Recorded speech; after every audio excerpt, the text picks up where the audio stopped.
New York పీఠంపై socialist Mamdani. ప్రపంచ పెట్టుబడికి కేంద్ర స్థానమైన అమెరికాలో ఓ సోషలిస్టు నగర మేయర్గా ఎన్నికవ్వడం ప్రాధాన్యత సంతరించుకుంది. న్యూయార్క్ నగర మేయర్ ఎన్నికల్లో డెమోక్రాట్ల తరపున పోటీ చేసిన సోషలిస్టు జోహ్రాన్ మమ్దానీ విజయం సాధించి సంచలనం సృష్టించారు. ప్రతి 4 ఏళ్లకు ఎన్నికలు సాధారణంగా జరిగేవే. అయితే ఈ ఎన్నికలు ప్రత్యేకమైనవి, అంతకంటే మమ్దానీ గెలుపు మరింత ప్రత్యేకం. అన్ని ఇజాలు పోయాయి అంటూ నిరంతరం కమ్యూనిస్టు వ్యతిరేకతను ప్రచారం చేసే పెట్టుబడిదారీ మీడియా ఎంత దుష్ప్రచారం చేసినా న్యూయార్క్ వాసులు మమ్దానీ వైపు నిలిచారు. నల్లజాతీయులు, ఆసియా ఓటర్లు ఆయన గెలుపులో కీలకంగా మారారు. అతి పిన్న వయస్కుడైన 34 ఏళ్ల మమ్దానీ న్యూయార్క్ నగరం యొక్క ఆర్థిక సంక్షోభం, సామాజిక న్యాయం, ప్రజా భద్రతా సంస్కరణలు, పిల్లల సంరక్షణ, ఉచిత బస్సు ప్రయాణాలు, ఆహార ధరల నియంత్రణ, నగర యాజమాన్యంలో కిరాణా దుకాణాలు, అద్దె స్థిరీకరణతో పాటు 2 లక్షల ఇళ్లు నిర్మించి పేదలకు ఇస్తానని ప్రచారం చేశారు. అంతేకాదు సంపన్నులపై 2% పన్నులు వంటి ప్రగతిశీల విధానాల ప్రచారంతో ఉద్యోగాలు, అద్దెలు, ఆర్థిక సమస్యల పరిష్కారం, ఎల్జిబిటిక్యూ హక్కులు, కనీస వేతనం వంటి విషయాలతో యువ ఓటర్లను సైతం ఆకట్టుకున్నారు. శ్రామికులు, అట్టడుగు వర్గాల జీవన నాణ్యతను మెరుగుపరుస్తానని మమ్దానీ ప్రకటించారు.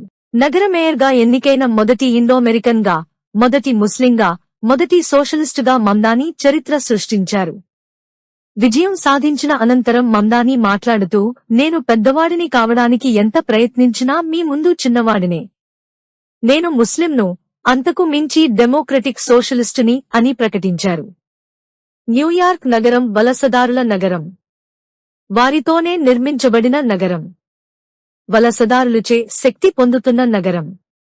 ఈ రోజు నుండి ఒక వలసదారుడే పరిపాలించే నగరం అంటూ ఉత్తేజకరంగా ప్రసంగించారు. మమ్దానీ తన విధానాలను స్పష్టంగా ప్రజల్లో ప్రచారం చేసి ఓట్లు పొందారు. ముఖ్యంగా వలస వచ్చిన వారికి రక్షణ కల్పిస్తానని, అందరం కలిసి న్యూయార్క్ ను అభివృద్ధి చేద్దామంటూ ప్రసంగించారు. మరో ముఖ్యమైన విషయం, డెమోక్రాట్ అగ్ర నాయకులు బరాక్ ఒబామా, కమలా హారిస్ వంటి వారు కూడా మమ్దానీకి సపోర్టుగా నిలబడలేదు, క్యాంపెయిన్ చేయలేదు. అయినా న్యూయార్క్ ప్రజలు 50.4% ఓట్లు వేసి మమ్దానీ వైపు నిలబడ్డారు. బెదిరింపులు తోసుకొచ్చి 34 సంవత్సరాల మమ్దానీని దేశాధ్యక్ష స్థానంలో ఉన్న ట్రంప్ టార్గెట్ చేయడం విశేషం. ట్రంప్ విమర్శలతో అతను దేశవ్యాప్తంగా పాపులర్ అయ్యాడు. న్యూయార్క్ మేయర్గా మమ్దానీ అనుభవం లేని వ్యక్తి, కమ్యూనిస్టు. అతను గెలిస్తే నగరం ఇబ్బందుల్లో పడుతుందని ట్రంప్ పదే హెచ్చరించారు. భవిష్యత్తులో అభివృద్ధికి నిధులు రాకుండా చేస్తానని, అతనికి ఓటు వేయడంలో అర్థం లేదని ఎన్నికలకు ముందు తన అక్కసును వెళ్లగక్కారు. అంతేకాదు సొంత రిపబ్లికన్ పార్టీ అభ్యర్థి కర్టిస్ స్లీవాకు ఓటు వేయవద్దని, స్వతంత్ర అభ్యర్థి ఆండ్రూ కుమోకు ఓటు వేయాలని ట్రంప్ ప్రచారం చేశారు. అయితే ఎన్ని కుట్రలు చేసినా ట్రంప్, ఆయన సహచర శతకోటీశ్వరులు ఎన్నికల ఫలితాలను ప్రభావితం చేయలేరని మమ్దానీ కూడా సీరియస్ గానే స్పందించారు.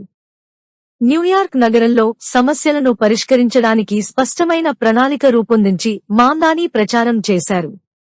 అధ్యక్షుడు ట్రంప్ పదే మమ్దానీని విమర్శించడానికి డెమోక్రాట్లు అతన్ని భవిష్యత్తు నాయకుడిగా చూడటం ఒక కారణం. అమెరికా సమాజం ఎప్పటికీ సోషలిస్టు విధానాలను అంగీకరించదని, ఎప్పటికీ కమ్యూనిస్టు దేశంగా మారదని అనేక సార్లు చెప్పారు. కాని అమెరికా సమాజంలో సోషలిజం, కమ్యూనిజం పట్ల ఆసక్తి పెరుగుతున్నదని కాటోయుగో సంస్థ తెలిపింది. 30 ఏళ్ల లోపు అమెరికన్ యువత 62% మంది సోషలిజంపై, 34% మంది కమ్యూనిజం పట్ల ఆసక్తి చూపిస్తున్నారని ఆ సంస్థ స్పష్టంగా చెప్పింది. సంపన్నులకు, సామాన్యులకు యుద్ధం. 2024 సార్వత్రిక ఎన్నికల్లో పార్టీ పరాజయం పాలైన తర్వాత డెమోక్రాట్లలో మమ్దానీ విజయం నూతన ఉత్సాహాన్ని నింపింది. చాలా మంది ముఖ్య డెమోక్రాట్ నాయకులు గాజాపై ఇజ్రాయెల్ దాడుల గురించి మాట్లాడటానికి వెనుకాడారు. కాని మమ్దానీ ఇజ్రాయెల్ దాడిని ఖండించారు. అంతేకాదు గాజాలో మారణహోమం సృష్టిస్తున్న ఇజ్రాయెల్ అధ్యక్షుడు నెతన్యాహు న్యూయార్క్ వస్తే అరెస్టు చేయిస్తానని సంచలన ప్రకటన చేశారు. ప్రైమరీలో ఓటమి తర్వాత ట్రంప్ మద్దతుతో స్వతంత్ర అభ్యర్థిగా ఆండ్రూ కుమో బరిలోకి దిగారు.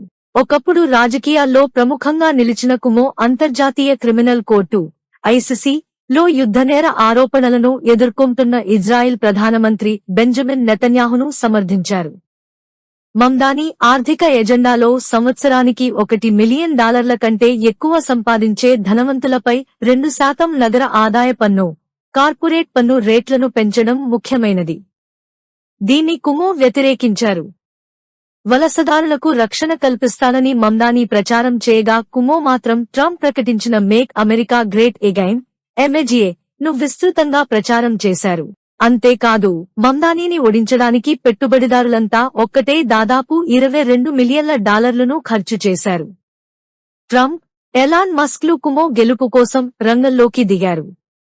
ట్రంప్ మద్దతుదారుడు, క్యాపిటలిస్ట్ బిల్ అక్మాన్ కుమోకు పనిచేసే ఫిక్స్ ది సిటీ కి $5 లక్షల విరాళంగా ఇచ్చాడు.